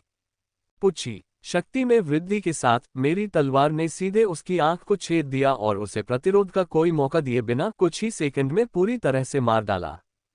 धप! बिच्छू धड़ाम से नीचे गिरा। मैं अभी भी उसकी पीठ पर लेटा हुआ था और अपने हाथों से अपनी तलवार को कसकर पकड़ रखा था। तेज गर्म हवा ने मेरे शरीर से सारा पसीना तुरंत सुखा दिया था। पिछले 1 घंटे से हवा तेज चल रही थी। हवा थोड़ी ठंडी होती तो बहुत अच्छा होता। रेगिस्तान की गर्म हवाएं त्वचा को चीरती हुई महसूस होती हैं। मैंने अपनी तलवार की मदद से खड़े होने की कोशिश की लेकिन कमजोरी के कारण असफल रहा। मैं मन और शारीरिक रूप से इतना थक गया हूं कि मैं एक उंगली भी नहीं उठाना चाहता। फिर भी मैं अपना हाथ अपनी जेब की ओर ले जाता हूं और 2 औषधि की बोतलें निकालता हूं। एक मैना औषधि है जबकि दूसरी जीवन शक्ति औषधि है। जीवन शक्ति औषधि मेरी शारीरिक कमजोरी को दूर करने में मदद करेगी। बोतल खोलकर मैं एक औषधि के बाद दूसरी औषधि पीता हूं और उनके असर का इंतजार करता हूं। धीरे धीरे मेरे शरीर की कमजोरी दूर होने लगती है और मेरा मन भी शोधन इंजन में प्रवेश करने लगता है। 5 मिनट बाद मुझमें इतनी ऊर्जा आ गई कि मैं रेत बिच्छू की आंख से अपनी तलवार निकाल सका। जब मैंने चारों ओर देखा तो लोग अभी भी राक्षस से लड़ रहे थे और मुझे ये देखकर काफी प्रसन्नता हुई कि मैं ही एकमात्र विशेषज्ञ ग्रेड रिवॉल्वर था जिसने सबसे पहले राक्षस को मारा था। कॉर्पोरल ग्रेड रिवॉल्वर लड़ाई को देखते हुए मैं कह सकता हूं कि वे 1 या 2 मिनट में शेष बचे 2 कॉर्पोरल स्तर के राक्षसों को मार देंगे क्योंकि वे एक के खिलाफ 2 लड़ रहे थे। कॉर्पोरल ग्रेड राक्षसों के मरने के बाद शेष विशेषज्ञ ग्रेड राक्षसों को मारने में ज्यादा समय नहीं लगेगा। मैंने देखा कि जब मैंने जीवन शक्ति औषधि पी ली थी तो कुछ समय बाद सर्वोच्च युद्ध अभ्यास के 2 सीलों ने शेष जीवन शक्ति औषधि को अपने अंदर अवशोषित कर लिया था और सीलों को देखते हुए 5 मिनट से भी कम समय में मैं फिर से कौशल का उपयोग कर सकता था। मैं कौशल का उपयोग करने के लिए 25 मिनट तक इंतजार करता हूं ताकि जीवन शक्ति मुहरों में फिर से चार्ज हो सके, क्योंकि 9 उग्र ज्वार कौशल दोनों को संचालित करने के लिए जीवन शक्ति और मन की आवश्यकता होती है। हवाएं पहले से भी अधिक प्रचंड हो गई थीं, लेकिन चूंकि हमने इस प्रकार की हवा का कई बार सामना किया था, इसलिए मैंने इसे ज्यादा गंभीरता से नहीं लिया। 10 मिनट के बाद मैं फिर से लड़ने के लिए पर्याप्त रूप से सक्षम हो गया। सभी लड़ाइयां देखने के बाद मैंने बैंगनी रंग की एक लड़की की मदद करने का फैसला किया। मदद चाहिए, मैंने कहा, जैसे वह लड़की रेत बिच्छू के प्रहार से बच रही हो। हाँ, मैं आभारी रहूंगी, उसने मुझे मुस्कुराते हुए कहा। मैंने कभी उसकी तरफ अच्छी तरह से नहीं देखा था। अब जब मैंने उसे देखा तो वह काफी प्यारी लग रही थी। वह मेरी ही उम्र की है, उसके बाल स्ट्रॉबेरी जैसे सुनहरे रंग के हैं और आंखें नीली हैं। उसके गालों पर अभी भी शिशु जैसी चर्बी है और जब वह मुस्कुराती है तो उसके गालों पर गड्ढे पड़ जाते हैं जिससे वह बहुत प्यारी लगती है। मुझे काफी आश्चर्य हुआ जब मैंने उसके सूट पर वज्र का चिन्ह पकड़े हुए मुट्ठी को देखा। इसका मतलब था कि वह थंडर गॉड्स एरेना से है। जब मैं लड़की के साथ रेत बिच्छू से लड़ रहा था, मैंने ऐशलिन की अत्यधिक भावनाओं को देखा, जो कह रही थी कि बड़ा खतरा आ रहा है। क्या खतरा? मैंने मानसिक रूप से उससे पूछा, लेकिन उसने कोई जवाब नहीं दिया, बस इतना कहा कि खतरा बड़ा है। चाहे वह कितनी भी होशियार क्यों न हो, फिर भी उसमें अभी भी एक छोटे बच्चे जैसी ही बुद्धि है। कुछ बातें तो वह चाहकर भी नहीं बता सकती। चिरप चिरप चिरप, वह इतनी जोर से चिर रही थी कि लोगों ने ध्यान देना शुरू कर दिया। उस छोटी चिड़िया को क्या हुआ? क्या वह चांदी की चिड़िया पागल हो गई है? उन्होंने ऊंची आवाज में कहा। क्या हुआ? मैंने रिया को ऊंची आवाज में पूछते हुए सुना क्योंकि वह थोड़ी दूर थी और हवा थोड़ी तेज थी। उसने कहा कि बड़ा खतरा आ रहा है। मैंने चिल्लाया। रिया ने सिर हिलाया और अचानक उसके हमले और गति और भी तेज हो गई। ऐसा लग रहा था कि वह कुछ रोक रही थी। क्या तुम सैंड स्कॉर्पियन को जल्दी से मारना चाहती हो? मैंने बैंगनी बालों वाली लड़की से पूछा। मैं खुद अपने समय में इस राक्षस को मार देता, लेकिन एश्लिन की चेतावनी सुनने के बाद मैंने इस राक्षस को मारने वाली लड़की की मदद करने का फैसला किया। वह काफी समय से इस राक्षस से लड़ रही थी, लेकिन उसे गंभीर रूप से घायल करने में भी सफल नहीं हो पाई थी। उसके हमलों को देखते हुए वह निश्चित रूप से मुझसे अधिक शक्तिशाली है। भले ही हम दोनों एक ही स्तर पर हों, अगर उसे थोड़ा युद्ध का अनुभव होता तो वह इस रेत को खत्म कर देती। तो ठीक है, अपने राक्षस से कहो कि वह अपना चिमटा मुझे दे और मैं उसका डंक पूंछ संभाल लूंगा। तुम्हें बस अपना कौशल सक्रिय करना है और अपनी पूरी ताकत से राक्षस की आंख भेदनी है, मैंने कहा। और याद रखो, मैं उस पूंछ को 6 सेकंड तक रोक सकता हूं, मैंने कहा। बित्सी, कुछ सेकंड के लिए बिच्छू की पूंछ को रोक लो, लड़की ने अपने हिरण राक्षस से प्यार से कहा। उसका राक्षस उत्साहित होकर हाँफने लगा। तो फिर तैयार हो? मैंने पूछा। बैंगनी रंग की उनकी लड़की ने गंभीरता से सिर हिलाया। पहला ज्वार, मैंने चिल्लाते हुए कहा। जैसे ही मैंने प्रथम शक्ति को सक्रिय किया और बिच्छुओं की पीठ पर कूद पड़ा, क्योंकि हिरण राक्षस ने अपना चिमटा वापस पकड़ रखा था। दूसरा ज्वार, मैं दूसरे ज्वार की शक्ति को सक्रिय करता हूं क्योंकि मेरा डंक मेरी ओर आ रहा है। धमाका, मैंने उससे बचाव किया, लेकिन अचानक वह पीछे हटी और उसकी ओर बढ़ी। मुझे पता था कि लड़की उसके सिर के पास आ गई है। आह! मैं जोर से चिल्लाए और बिच्छू की पूंछ पर हमला किया ताकि उसे लड़की पर हमला करने से रोका जा सके। क्लैंग! जब मैंने पूंछ को रोका तो मुझे अपनी बाह में बहुत तेज आवाज महसूस हुई। गोधूली में तारे! मैंने अपनी पीठ के पीछे से यह आवाज सुनी और मुझे पता चला कि लड़की अपने कौशल का प्रयोग कर रही है, लेकिन पूंछ भी फिर से उसकी ओर आ रही है। कौशल की शक्ति खत्म हो गई है, मुझे अपनी शक्ति से ही इसका बचाव करना होगा, मैंने सोचा और इसके खिलाफ बचाव के लिए अपनी ढाल तैयार कर ली। पुच्ची! मैंने देखा कि बिच्छू जमीन पर गिर गया है, लेकिन पूंछ अभी भी आ रही है और मैंने उसे रोक दिया है। धमाका! मेरी ढाल मृत बिच्छू की पूंछ से टकराए और अगले ही क्षण मैं उससे दूर उड़ गया और जमीन पर गिर पड़ा। मेरी कुछ हड्डियां टूट गईं और मेरे मुंह में खून भर गया। लेकिन जब मैं जमीन से खड़ा हुआ तो मैंने बहुत दूर पर धूल का एक हल्का बादल देखा जो धीरे धीरे मेरी ओर आ रहा था। fewebnovel.com। यदि कोई ध्यान से न देखे तो उसे इतनी दूर से इसका पता नहीं चलेगा। मेरी नज़र भाग्यशाली थी कि मैंने इसे देख लिया। मैंने तुरंत ही इसका पता लगा लिया। तेज हवा और एश्लिन की चेतावनी। रेत का तूफान। मेरी आवाज में अत्यधिक भय के साथ मुझे जोर से बोलना चाहिए। इस सामग्री का स्रोत फ्रीवेनवेल है।